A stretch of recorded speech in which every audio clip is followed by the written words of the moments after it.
Le Cercle RH est un grand entretien aujourd'hui avec le président de PwC France Maghreb, Patrice Moreau. Ravi de vous accueillir sur le plateau de Smart Job, c'est un vrai plaisir. Vous dirigez PwC, une grande entreprise, plus de 7000 collaborateurs qui fait du conseil dans beaucoup de secteurs. Avec une étude, et c'est la raison pour laquelle vous êtes avec nous en plateau aujourd'hui, que j'ai trouvé détonnante, disruptive, vous avez choisi de vous intéresser avec un institut de sondage à l'optimisme. Pourquoi avoir fait ce choix? Parce que c'est vrai que le conseil, sur des sujets d'organisation, de transformation, de fusion-acquisition, d'audit, on parle rarement de l'optimisme. Et vous avez fait ce choix. Oui, absolument. D'abord, bonjour et ravi d'être avec vous sur ce plateau. Alors peut-être juste avant de répondre à cette question, repréciser PwC France et Maghreb.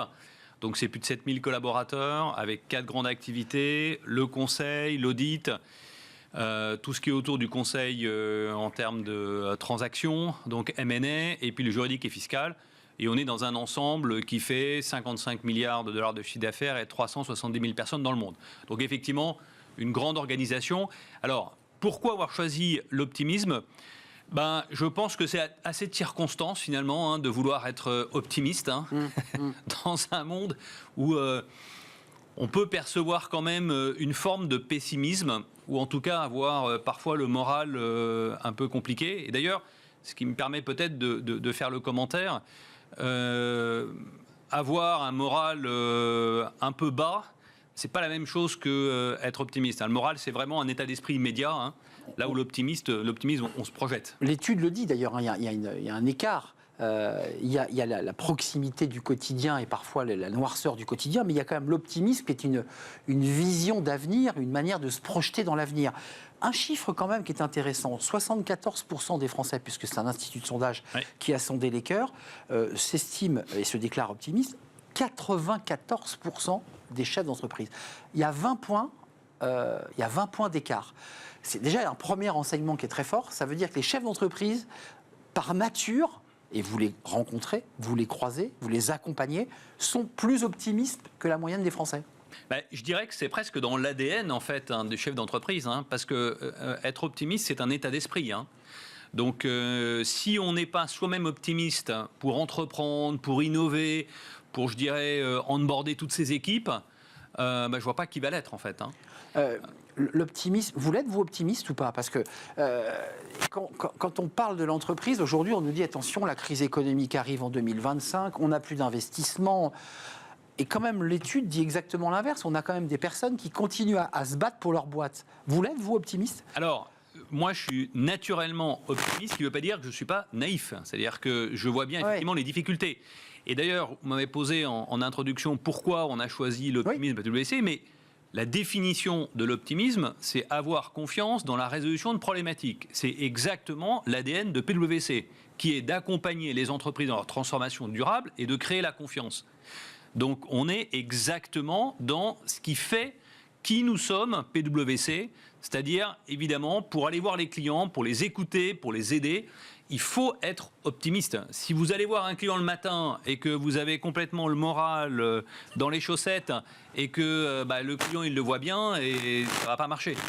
Donc, ça fait partie de notre ADN. On va regarder les classements à travers cette animation qui est intéressante parce que la manière dont on va orienter son optimisme est assez évolutive. Alors, l'optimisme, c'est intéressant. 84%, c'est l'action personnelle. 83% des personnes interrogées, c'est l'action de la société civile. Intéressant. 59% les actions de la jeunesse, 49% l'action des chefs d'entreprise et 26% l'action du gouvernement. C'est incroyable. C'est-à-dire que ceux qui sont interrogés ne croient pas à l'idée du collectif ou d'une société ou des institutions pour les aider. C'est aide-toi, le ciel t'aidera, quoi. Oui, alors, en même temps, moi je trouve que ces chiffres, ils sont intéressants parce qu'ils montrent quand même qu'il y a presque la moitié des Français qui attendent des entreprises, parce que quand on dit les chefs d'entreprise, c'est les entreprises en fait, que ces entreprises jouent pleinement leur rôle dans la société par rapport aux énormes transitions qui sont en train de s'opérer, la transition énergétique, également l'introduction de l'intelligence artificielle, tout ce qui est autour du digital, tout ce qui est autour de la technologie. Donc en fait, ce que cette enquête montre, c'est qu'il y a une attente forte de nos concitoyens du rôle que doivent jouer les entreprises et donc les chefs d'entreprise. Alors ça ne veut pas dire que le gouvernement n'a pas de rôle. Le gouvernement a un rôle important, mais on voit bien que, oui, on voit bien que justement, ils sont peut-être un peu plus en retrait. Ça ne veut pas dire qu'il faut jeter la pierre. Au contraire, on a besoin d'avoir des pouvoirs publics qui sont forts, qui sont aux côtés des entreprises, aux côtés de la société. Et aujourd'hui, malheureusement, ils ne le sont pas assez. Et on a besoin de stabilité aussi.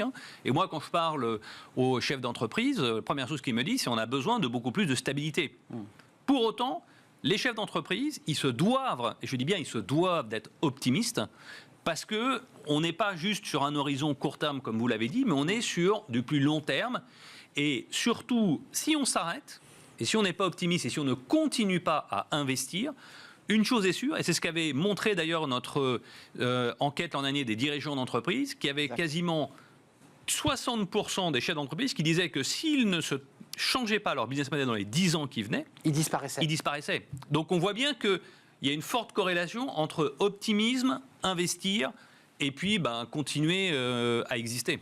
L'optimisme, ça c'est tiré de cette étude qui est le fruit d'une volonté, et on le voit d'ailleurs parce que c'est le premier item à 89%, c'est moi qui décide d'être optimiste et qui me projette, et je vais fabriquer mon avenir, et c'est moi qui vais me battre pour créer cet avenir meilleur ou radieux. On voit quand même que l'année 2025, et ça je dirais que l'ensemble des équipes sur le terrain doivent le constater, on est quand même dans un trou d'air, dans un moment d'incertitude. Comment vous regardez la situation dans laquelle nous sommes là, dans laquelle on va entrer? Alors, on est dans une année qui, sans nul doute, va être beaucoup plus difficile. Alors, beaucoup plus difficile en Europe. On a quand même deux des plus grands pays qui sont censés être les locomotives en Europe, la France et l'Allemagne, qui sont dans une instabilité politique extrêmement forte. En France, on n'a pas de budget. On espère qu'on a un gouvernement qui va réussir à sortir un budget et qui va durer. Et évidemment, quand vous êtes chef d'entreprise, l'incertitude et l'instabilité, c'est pas bon. Pour autant, les chefs d'entreprise continuent à investir. Le risque que moi je vois, et qui me paraît moi extrêmement important et préoccupant, c'est que ces chefs d'entreprise finissent par prendre la décision d'aller investir ailleurs. Qu'en Europe et en France. Vous le ressentez ou c'est une inquiétude?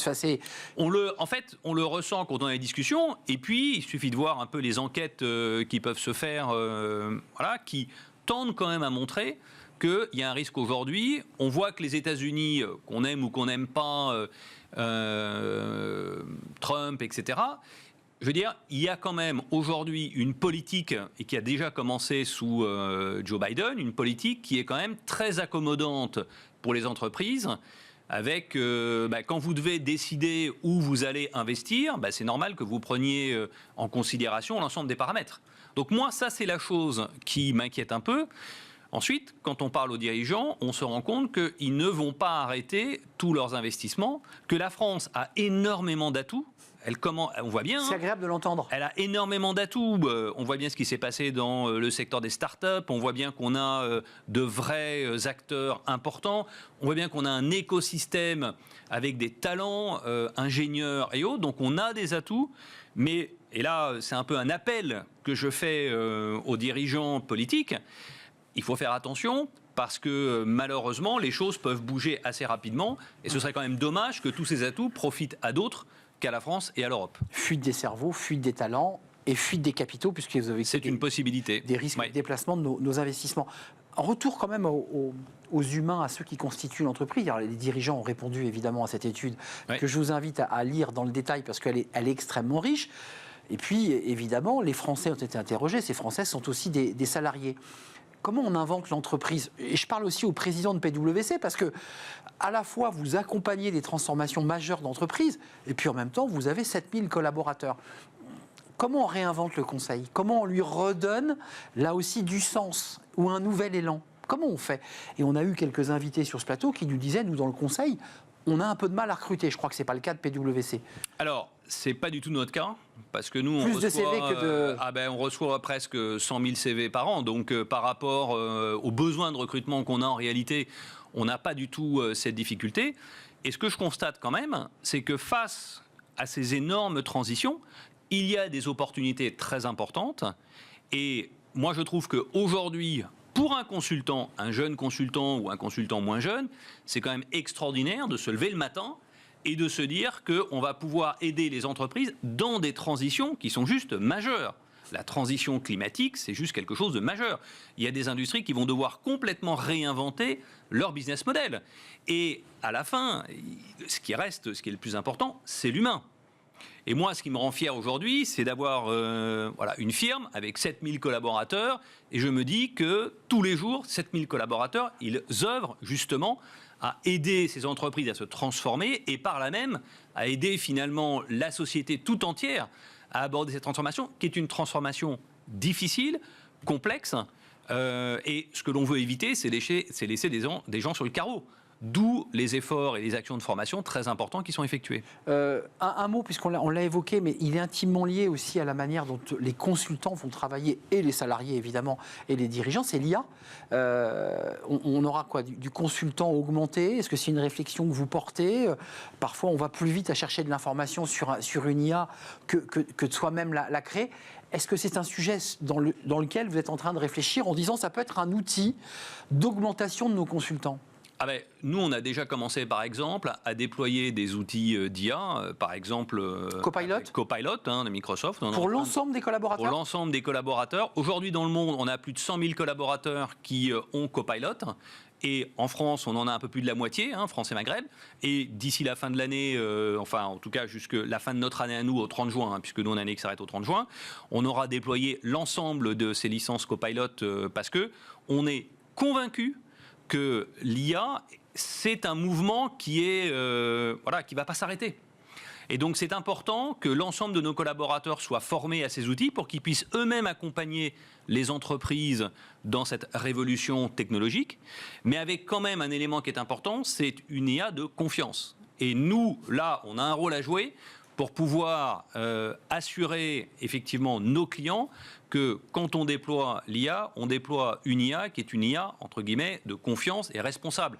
Vous y croyez à l'IA? Parce qu'il y a eu la vague métaverse. On s'est dit, le métaverse, ça va être incroyable, on aura des mondes où on pourra circuler avec nos avatars. On voit que globalement, c'est pas allé très très loin. La blockchain étant un autre sujet, mais oui. L'IA, vous y croyez? Alors, moi, j'y crois. Moi, j'ai essayé à titre personnel, j'ai Copilot, j'ai essayé, c'est absolument bluffant. Ensuite, il y a un vrai sujet, et là, effectivement, il faut voir la réalité en face, c'est comment il y a eu beaucoup de développement, ce qu'on appelle les fameux cas d'usage, etc. La vraie question, c'est comment on passe de ces cas d'usage à véritablement une mise à l'échelle. Et ça, c'est un sujet qui est compliqué. Ça coûte plus d'argent que ça n'en rapporte pour l'instant, j'ai le sentiment.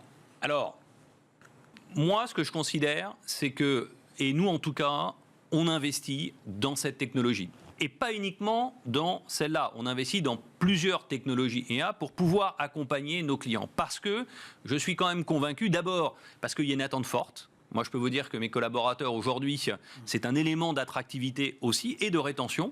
Parce que les gens, quand ils viennent, ils ont envie d'avoir... Je compare les meilleurs outils. Oui, puis je compare un peu parfois dans un temps bien ancien où vous aviez... Excel est arrivé et que vous étiez sur vos énormes feuillets. Il y avait ceux qui avaient Excel et ceux qui ne l'avaient pas. Ouais. Exactement. Et à un moment donné, la technologie, elle est là pour vous aider. Ouais. Il faut par contre faire attention que cette technologie soit là pour vous aider, pour que vous puissiez dégager plus de temps, à apporter plus de matière et de cerveau au client, parce que c'est ce qu'il attend. Avant de nous quitter, dans 6 mois, votre mandat sera terminé et vous aurez été le président de PwC. Quand vous regardez dans le rétro, vous ne regardez pas encore dans le rétro, mais quand vous allez regarder dans le rétro, qu'est-ce que vous allez vous dire? Je suis fier du travail accompli, la firme se porte bien. Je suis d'abord un président heureux. Optimiste. Optimiste, naturellement optimiste.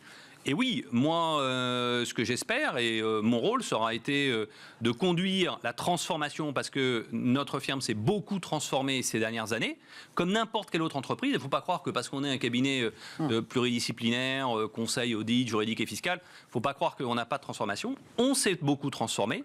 Et moi, ce qui est le plus important pour moi, c'est qu'on se soit transformé, mais sans oublier l'humain. Parce que l'humain, c'est ce qui est la valeur cardinale chez PwC.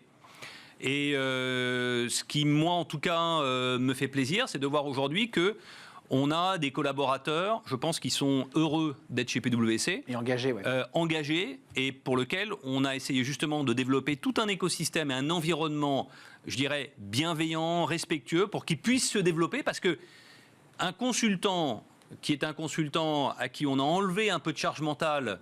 Vous voyez, par exemple, on a mis en place tout un parcours de parentalité, etc.